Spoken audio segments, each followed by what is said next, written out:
Friends నేను NAD route నుంచి Simhachalam route వైపు నేను తీసుకుంటున్నానండి. ఎందుకంటే సింహాచలం నుంచి మనం స్వామివారి పుష్కరిణి దగ్గర చేరుకోవాల్సి ఉంటుంది. సో అక్కడి నుంచి మనం ప్రయాణం మొదలవుతుంది. కంప్లీట్గా ఈ వ్లాగ్ మీకు నేను సంక్రాంతి సంబరాల గురించి తెలియజేస్తాను. మన వైజాగ్లో ఎలా జరుగుతున్నాయి ఏంటి అనేది.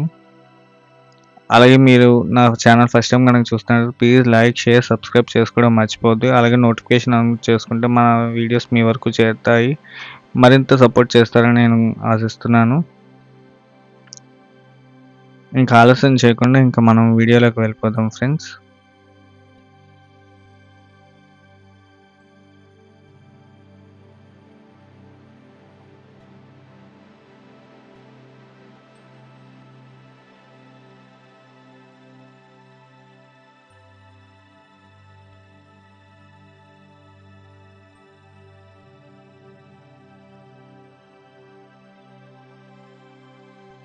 ఇంకా సింహాచలం రూట్ వైపు నుంచి క్రాస్ అవుతూ మనం స్వామివారి యొక్క పుష్కరిణి దగ్గర చేరుకోబోతున్నాం.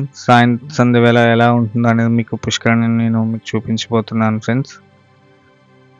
ఎందుకంటే స్వామివారి యొక్క పుష్కరిణి తెప్పోత్సవం జరుగుతుందన్నమాట ప్రతి ఏటా పుష్యమాసంలోని స్వామివారిది.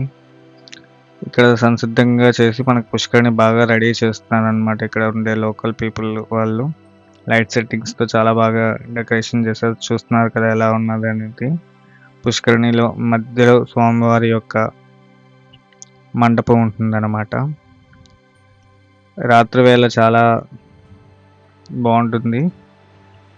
మీరు ఎప్పుడైనా నైట్ టైం వచ్చి విజిట్ చేసి ఉంటే కమెంట్స్ రూపంలో తెలియచేయండి ఫ్రెండ్స్, మీకు ఎలా అనిపించింది అనేది.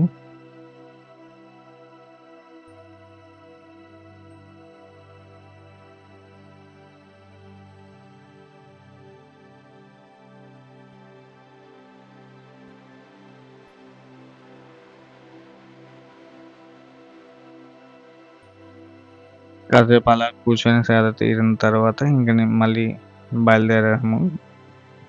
ఇంకా భైరవ స్వామి టెంపుల్ చూసుకొని ఇంకా కాలభైరవ స్వామి టెంపుల్ అడివారం చేరిన తర్వాత స్వామివారి దర్శనం చేసుకున్న తర్వాత ఇంకా సంక్రాంతి సంబరాల్లోకి మనం ఎంటర్ అయిపోదాం. ఆ లొకేషన్స్ ఎలా ఉన్నాయి ఏంటి అనేది నేను చూపించబోతున్నాను ఈ వ్లాగ్లోని.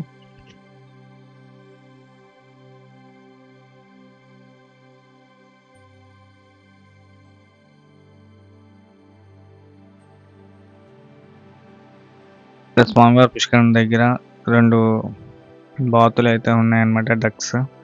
చూడ ముచ్చటగా ఉన్నాయన్నమాట, చాలా బాగున్నాయి. 2 అక్కడ సేద తీరుతున్నాయి స్వామివారి పుష్కరిణి దగ్గర. చాలా ముచ్చటగా తెల్లగా ఉన్నాయి, శ్వేతవర్ణంతో వైట్ కలర్ అన్నమాట. చూస్తున్నారు కదా ఎలా ఉంది. మీరు చూసి ఉంటే కమెంట్స్ రూపంలో నాకు తెలియచేయండి ఫ్రెండ్స్. ఇంకా సంక్రాంతి సంబరాలు చూడటానికి నేను ఏయూ మద్దెలపాలెం మా సెంట్రల్ ఆపోజిట్లో ఉండేటువంటి గ్రౌండ్స్లోకి రావటం జరిగింది ఫ్రెండ్స్. మీరు వచ్చి ఉంటే కమెంట్స్ రూపంలో నాకు తెలియచేయండి ఏ టైంలో వచ్చారు అనేది. ఫ్యామిలీ ఫ్రెండ్స్తో ఎంజాయ్ చేశారా లేక ఫ్రెండ్స్తో ఎంజాయ్ చేశారా అని కింద కమెంట్స్ రూపంలో తెలియచేయండి. మీకు ఇది ఎలా అనిపించింది, ఈ వ్లాగ్లో ఎలా ఉంది ఏంటి అనేది కంప్లీట్గా తెలియచేయండి. మీరు ఎంత బాగా ఎంజాయ్ చేశారు అనేది, మీకు నచ్చిందా లేదా అనేది తెలియచేయండి ఫ్రెండ్స్.